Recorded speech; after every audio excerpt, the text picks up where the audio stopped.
Against all odds and a Ravens team that felt like destiny to most of the nation, your Kansas City Chiefs are going back to the Super Bowl on the arms of Patrick Mahomes and a cast of characters we didn't see coming this preseason. Welcome to Locked On Chiefs.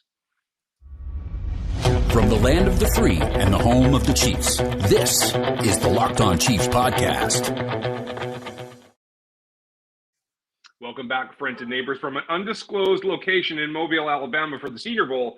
I am here to tell you that congratulations, it's back to the Super Bowl for the Kansas City Chiefs. Matt Derrick is here to join us. We're brought to you by PrizePicks today. And easiest and the most exciting way that you could do anything besides getting a win like this is to play daily fantasy sports on PrizePicks. Go to prizepicks.com/LockedOnNFL and get in the action today. Use our code LockedOnNFL, all one word, and you'll get 100% on a $100 deposit. You'll get that matched.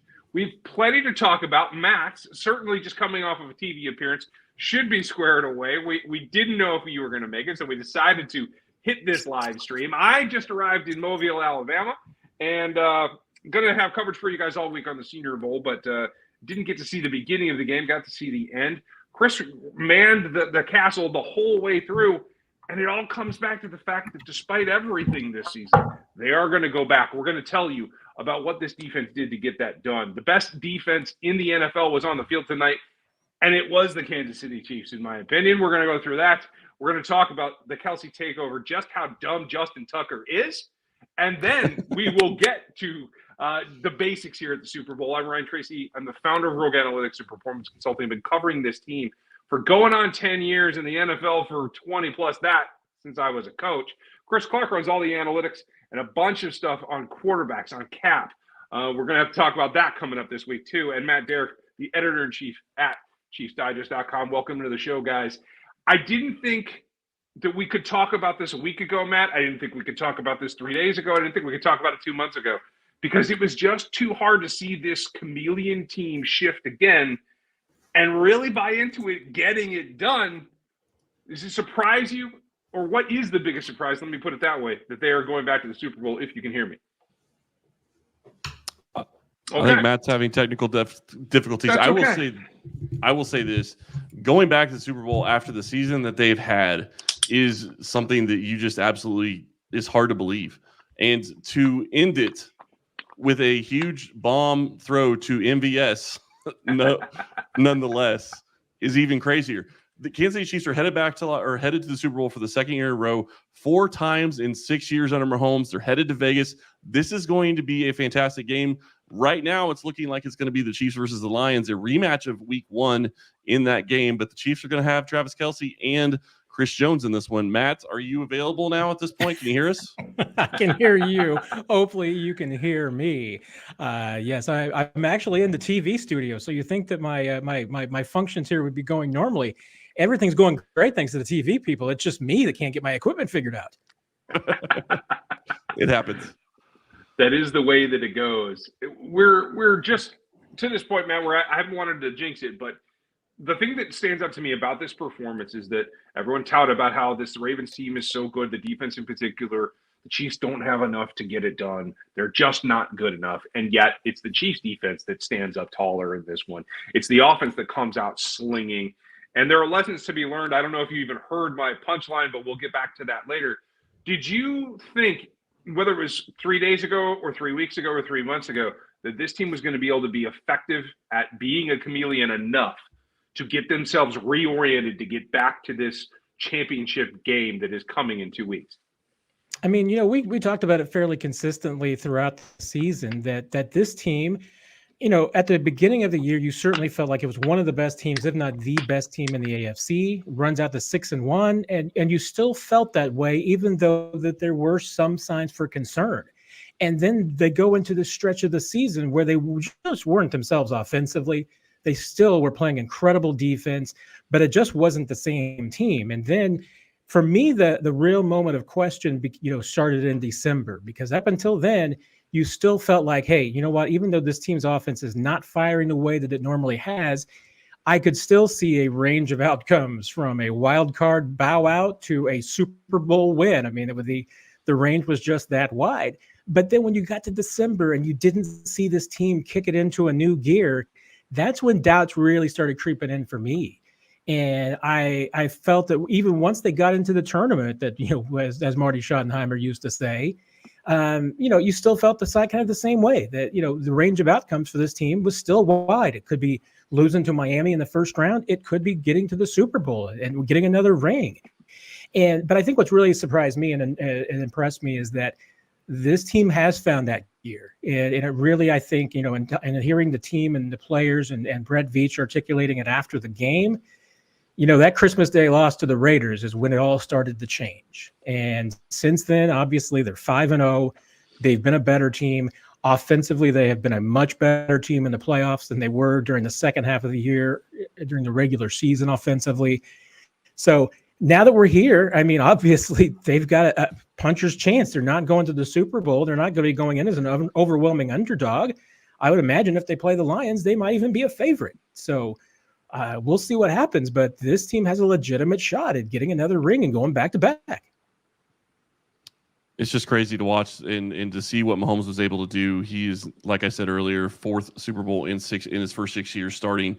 And you look at what the defense was able to do. Spagnuolo did a masterful job on defense, and to lose Willie Gay today, before you even kick the ball off, and that was probably the game plan all week, was to have him spy Lamar. You don't have Willie Gay going in this game. That changes things. Chanel played a spy at times. I think that the Chiefs really missed Gay's presence to play that spy, but their defense was still able to get it done. And, Andy Reid did enough in the first half to get the Chiefs offense going, and Mahomes did enough to continue that in the second half. Yeah, but the benefit, they largely got to practice it that way because, Willie Gay was limited this week. So, they did get to practice it both ways, both with him and without him. And I think you saw the benefits of that. I mean, I think they were clearly ready for multiple roles.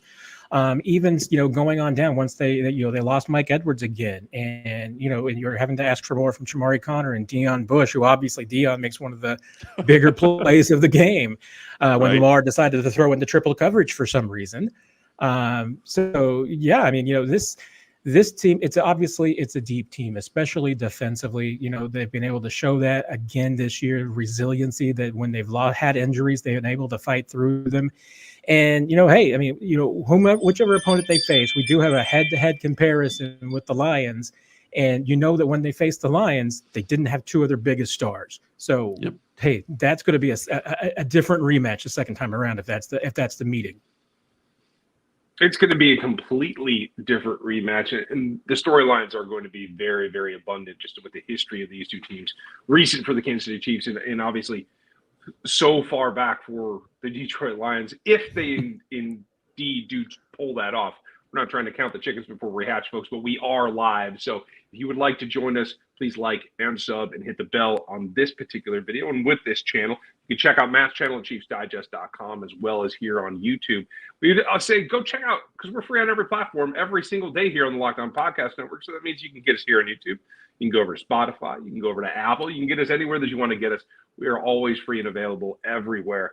And coming up next, we're going to talk just about who took over what and why in the world would you kick the Hornets' nest and go attack and mess with Kelce and Mahomes before the ball game? How dumb was that? We'll get to that coming up next.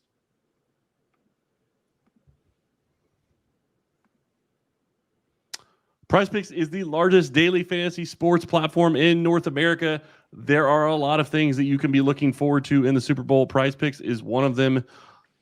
PrizePicks is the most fun that I've had, winning up to 25 times my money this football season. You just select 2 players or more players, pick more or less on their projected stats, and place your entry.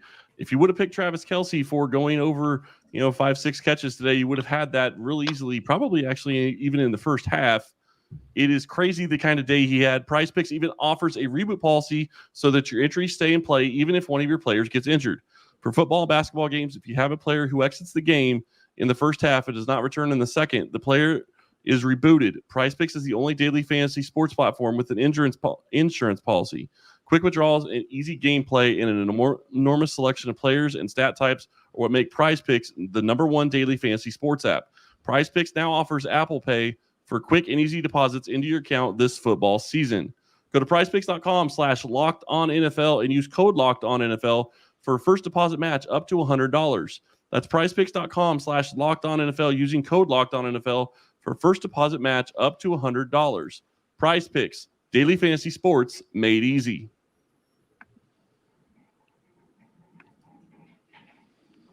Maybe the most surprising thing about this ball game, and it is the AFC Championship game we are talking about, folks. The NFC Championships game still going on. We're going to get to that, but make sure you like, sub, and hit the bell here on YouTube. The most surprising thing to me, and on a day when I'm traveling down to the Senior Bowl, it's always a little bit hit or miss this time of year, right? I hope the Chiefs would have been the last of the game, but it is what it is. And I was flabbergasted, Matt, about just what kind of pettiness I saw going on before the game. And I don't mean in the, hey, we're going to write this down and keep this as a note that we see from petty Mahomes at times. But a kicker, and I'm sorry, I don't care if you're a Hall of Famer. Let's get this real. Stirring the hornet's nest backfired on Justin Tucker in particular and the Baltimore Ravens overall, because I don't think anything was more clear to me in what I saw in the recap is what Mahomes and Kelce came out and did in that first quarter. They said, forget everything else. We're going to do this. Pops is going to run and he's going to produce. But it was the two-man show. Do you think that was the game plan all along, or do you think that it was a reaction to just this constant kind of disrespect from the Ravens? I think that on the maybe the petty Mahomes sandwich, it was just the pickle on top.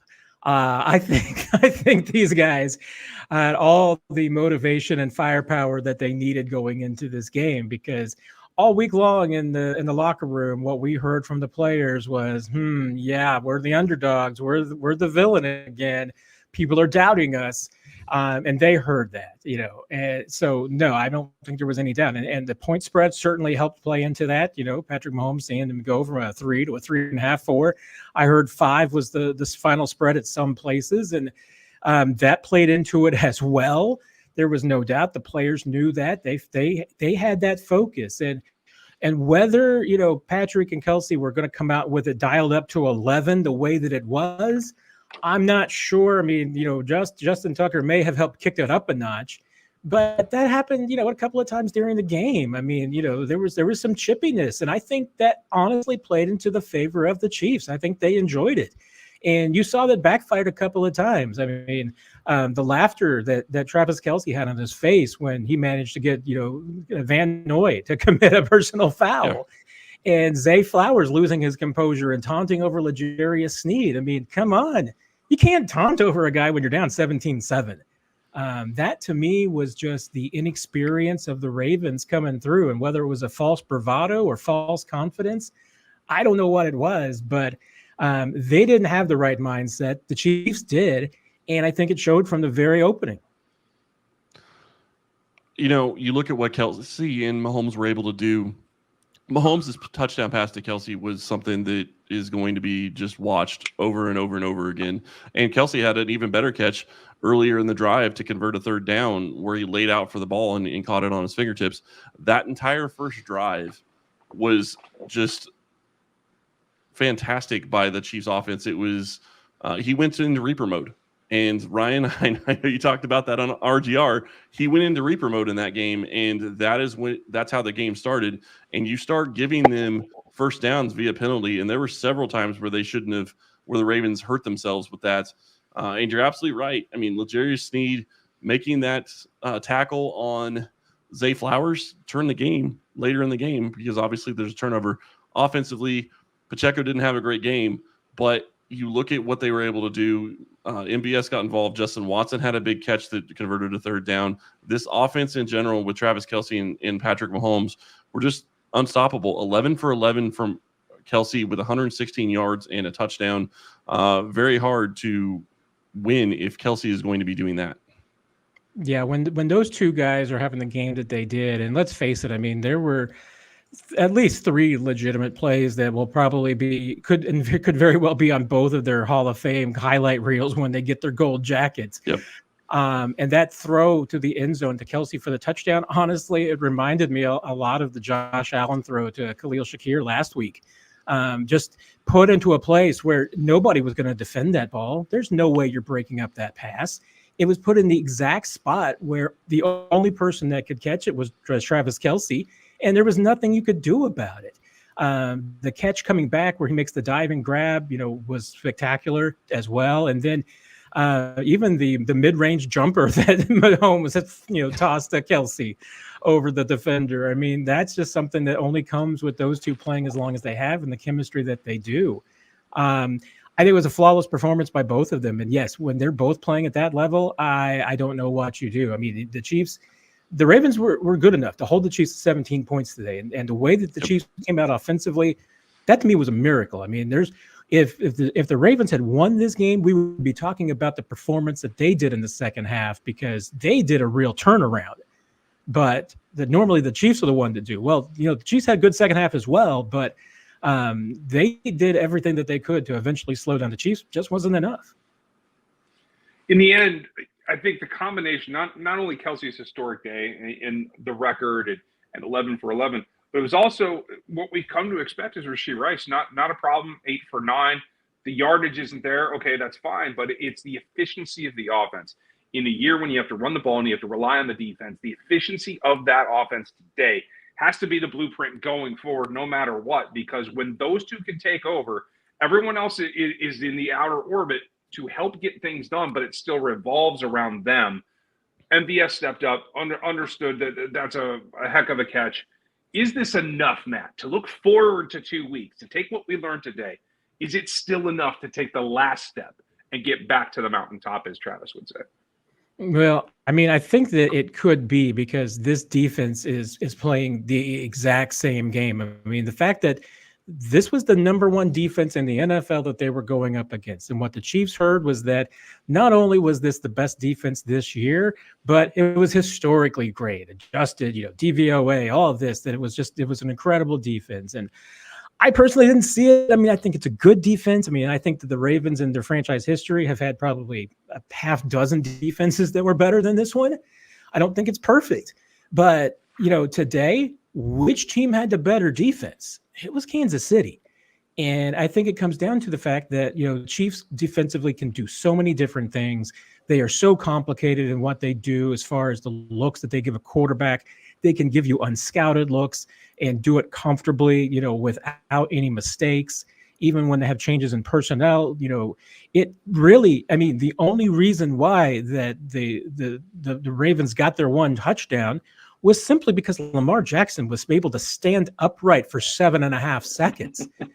I mean, other than that, Nick Bolton managed to shut down Zay Flowers for 7 of those seconds. I mean, if Leo Chanel had gotten him down, would have been no problem. But that was just the one play that hit, and it was only because Lamar Jackson was talented enough to stand upright for that long.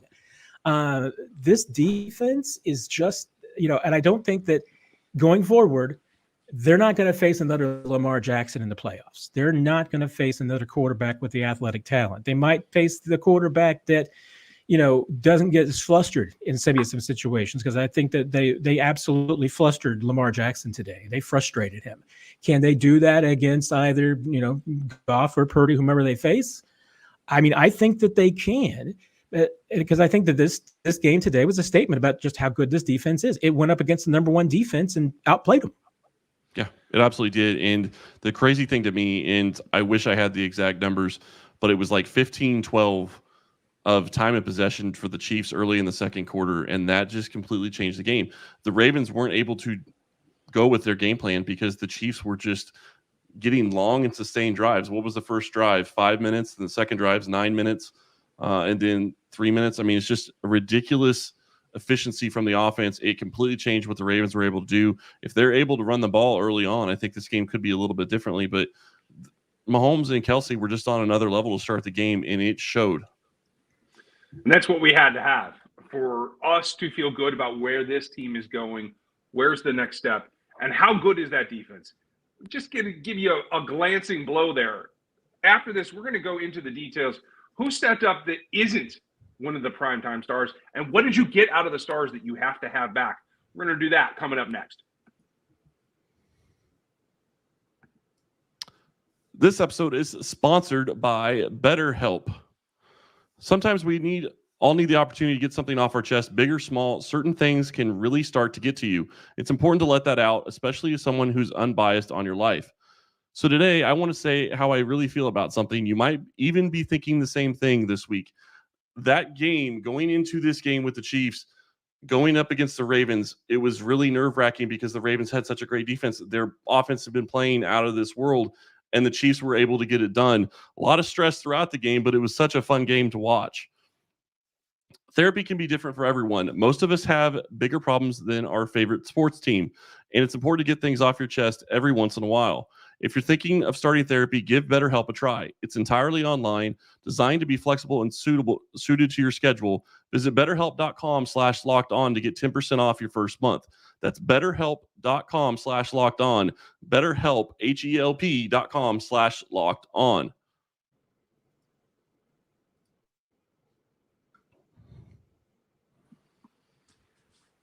Defense is something that I take a lot of interest in as the one guy on this podcast that is actually going to focus on the game ball for the defensive side.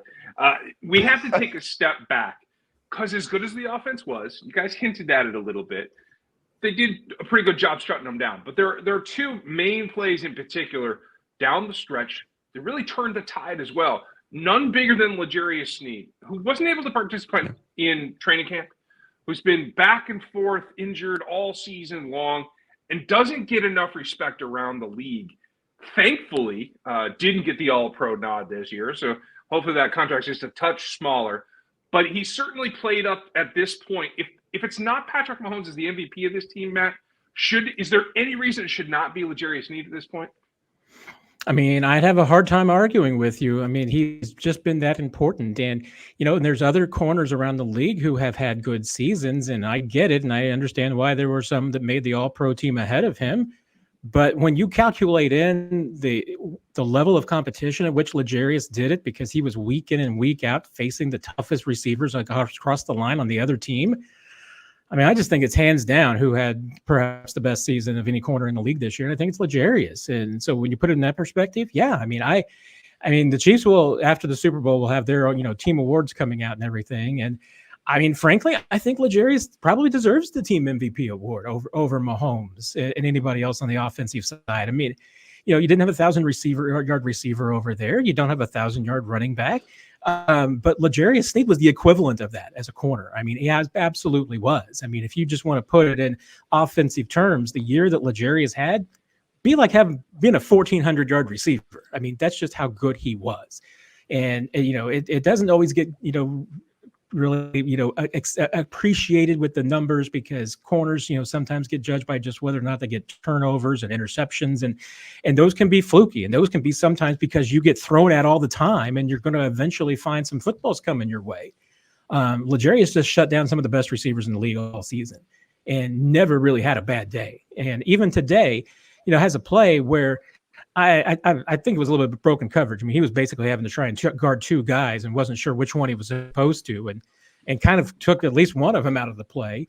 But then what happens? He gets beat, and he has the mindset to stick right in there and make a huge play after that. So I'm with you. I mean, I'd have a hard time arguing against you if you said that L'Jarius Sneed's the MVP of this team. Well, and I'll take a step further. Think about how big his play was just to be able to get there and stop Flowers from scoring. And to come back several plays later and force the fumble that changed the tide of that play and of the Ravens' ability to get momentum on their side, it was huge. Sneed made the play of the game with that fumble. Tranquil recovered it. He's been fantastic for the Chiefs as well. It has just been a lot of fun watching Sneed play. McDuffie had a good game as well. There's lots of different guys that you can talk about on this defense. And really quick, I do want to say, watching Deion Bush come in, knowing that Mike Edwards is out, and I thought Edwards was coming in, for just a couple of snaps, and then watching Deion Bush go and get that interception. Lamar going after the guy that obviously, is being replaced by, replacing Edwards. It was huge for this Chiefs defense. Him making the play. I'm so glad that he actually decided to sit down in the end zone instead of trying to return it, because that was making me a little nervous. But 3 turnovers. That's the story of this game. Kansas City has been a team that has lost the turnover battle so many times. this year, and to have 3 turnovers in the biggest stage, all forced by your defense, just playing out of its mind. There's no argument. And he's the 5th safety on this roster. Let's be real. Yep. That's what that means, folks. You got a big play from him. You got the PBU from L'Jarius Sneed. The other play that comes to mind for me, Matt, and I just want your take, and then we're going to get to your game ball first as well as ours, is this. As good as L'Jarius' play was, game turning, I also will tell you that if not for Trent McDuffie's breakup against Odell Beckham, that drives scores as well. And I think we're in a much different ballgame if it wasn't for him. The other all-pro corner did his job as well. Am I missing anything? No, you're not with that one. That was a huge play as well. But, I'd go on down. I mean, there's more. I mean, Justin Reed had a huge 3rd down sack that was absolutely killed a drive. Karlaftis' sack, and recovering a fumble was huge. Tershawn Wharton, that running down the line and stopping Lamar short of the first down on that going for the pickup there was a huge play. And I didn't think that he had the speed to pull that one off, and he did it. And Minihue forcing the turnover and the sack. I mean, here's a half dozen guys. Each one of those plays was huge out of the zone. I mean, and the Chiefs do not win this game, I think, without each one of those plays.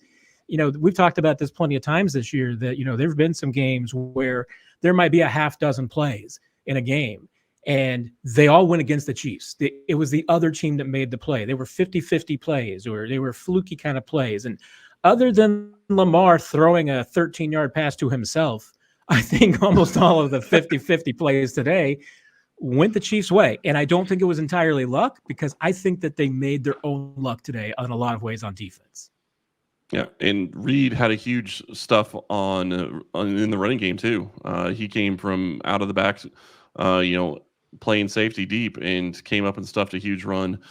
This entire defense just played fantastic the entire game. And Spagnuolo, I don't know what to say about him. I mean, he continually peppered Lamar with blitzes and getting guys in his face. And Lamar did what he does by just getting out of things and being able to give his team a chance at times. But Lamar Jackson didn't finish this game with great stats. I mean, 20 for 37 for 272. But at one time, I think he was 8 for 15, or had 5 first downs when the Chiefs had an astronomical number. I mean, it was just ridiculous how this game started, and it changed throughout the second half. Really quick, before we get to game balls, I just want to give a hat tip to Nick Allegretti. He had a tough assignment the entire game, and I thought he played really well. I know he gave up a sack. That is a formidable front by the Baltimore Ravens, and I thought he still played very well for stepping in for Joe Thuney. Well, I just want to put a bow on the defensive performance as a whole and what you talked about with Spagnuolo's plan, because the Chiefs had a very simple game plan. It was to get a lead. It was to force Lamar Jackson to stay in the pocket, and it was to force the Ravens to get away from the running game and try to win this game with the pass. And I mean, the fact that the plan worked so well, because honestly, I mean, if the Ravens had stuck with running Gus Edwards, who, by the way, ran 3 times for 20 yards, I mean, with averaging 6.7 yards on those 3 carries, why you don't continue to run the football with Gus Edwards is absolutely boggling to me. But it was part of the Chiefs' plan: get ahead and force the Ravens to play a different style of game and put it on Lamar's shoulders and put it on his arm. It's what Steve Spagnuolo does every time against the Ravens, and today it worked perfectly. Lamar Jackson, in my opinion, deserves the MVP for the season. He didn't deserve it today, and that's what it comes down to. Game balls are what we give out when Chiefs get wins. Matt, as the resident guest, you always get to go first, and we have not predetermined this, so lay it on us. Who are you taking? All right. Well, it's down to 2 for me, and I will cross my fingers that Chris will take the other one, because I know you won't, Ryan. I know where your game ball's going. But 11 targets, 11 catches, 116 yards, a touchdown, and at least 3 of those catches were just absolutely highlight reel catches. This was Travis Kelce vintage. This was 27-year-old Travis Kelce putting up 1,400 yards and just wrecking through people. The absolutely flawless performance from your Hall of Fame tight end. can't really say they would have. They would not have won this game without Travis Kelce and without him having the game that he had. And his play, honestly, I mean, it wasn't even just that, his leadership too, and his cool of all things, keeping his cool when things were getting chippy and forcing other guys to make the penalties. I mean, is this the same Travis Kelce we're talking about here? This was vintage Kelce, and he played probably certainly the best football, I think, of the entire season today. Matt, who's your second one? Because I'll go with somebody on defense. So go ahead, give us your second one. I know it's on offense. Well, yeah, Patrick Mahomes. I mean, the dude, 30 of 39, 241. I mean, these aren't glossy numbers, no, but all 39 of those throws were good decisions. I mean, and a half decent. And once again, a half decent number of those 9 incompletions were just throwing the ball away rather than to put it into danger and risk a turnover. I mean, I think I could tell you that there was one underthrown ball to, I think, Justin Watson. There was the one ball that was maybe off by about 6 inches to Richie James. And the rest of it, I mean, Patrick Mahomes was dead solid perfect. So, hey, no, did he go for 350 and 4 touchdowns? No, but was this a game player of the game playoff performance? Yes. Ryan, go ahead. Well, I'm going to take the other side of the ball because somebody's got to stick up for those guys because they don't get this win without the defense. And I'm going to go somebody I haven't mentioned yet. As good as the corners have been, the defensive front as a whole, I thought Karlaftis played a great game. Nick Bolton was all over the place, especially for that first 7 seconds. And obviously, his contributions. Mike Dana, although winded at times, poor Mike Dana, man, he was putting it out. And so good for him. But the guy that continues to impress me, especially in a day when the best athlete at the second level was not available, Drew Tranquill stepped up and stepped into this role, maybe more so than I thought he was really capable of. He was the alpha in that group today when he had to be, knowing that the athlete that Lamar Jackson is out there. And this is a guy that will be back on this roster, I'm sure. I'm sure he'll be a high priority. He should be, because that might have been the difference today between getting this win and getting back to Super Bowl. So mine goes to Drew. You took the guy I was figuring I was going to be taking, but I'll take L'Jarius Sneed. We've already talked about it. I don't need to say much more. I'm going to give mine to L'Jarius Sneed, but I also want to say I've never given one to a coach, but if I could, I would probably give it to Spagnuolo. His defensive game plan was masterful. It just was absolutely great to watch. And personally, for a little takeaway, the shirts that the guys had here in Spags We Trust, I just love seeing that. So, that's awesome.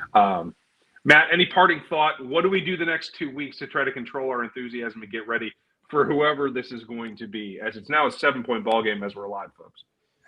Well, I mean, get ready to have the rest of the country hate you, Chiefs Kingdom. I just don't see any scenario where either one of these teams is going to be, the Chiefs will be America's darling in this Super Bowl. I mean, I think if it's the Lions, obviously the fact that it's the sad sack Lions, they're going to be the Cinderella that everybody outside Chiefs Kingdom wants to win. If it's the 49ers, there'll probably be a lot of the Chiefs have won enough and the 49ers got beat by the Chiefs the last time. So go with the 49ers this time. And Brock Purdy, Mr. 7th rounder, is the great story. So there's no winning here. I mean, you Chiefs fans, you're going to be hated. You're going to be the villain. Even if this team is not the underdog this time around, they're going to be the bad guys. They are the New England Patriots in this game. So just enjoy it. Take it what it is. Don't go all, obnoxious Boston fan. Just roll with the punches. Take it. And enjoy the fact that you're hated and you're the villain for a reason, and it's a pretty good reason. Yeah, and the best part about this whole thing to me, you go into Buffalo, you go into Baltimore, you get 2 road wins for Patrick Mahomes, who people say couldn't win on the road, and he does it both times. Yeah, there's a whole lot to unpack there. We're going to do that all week.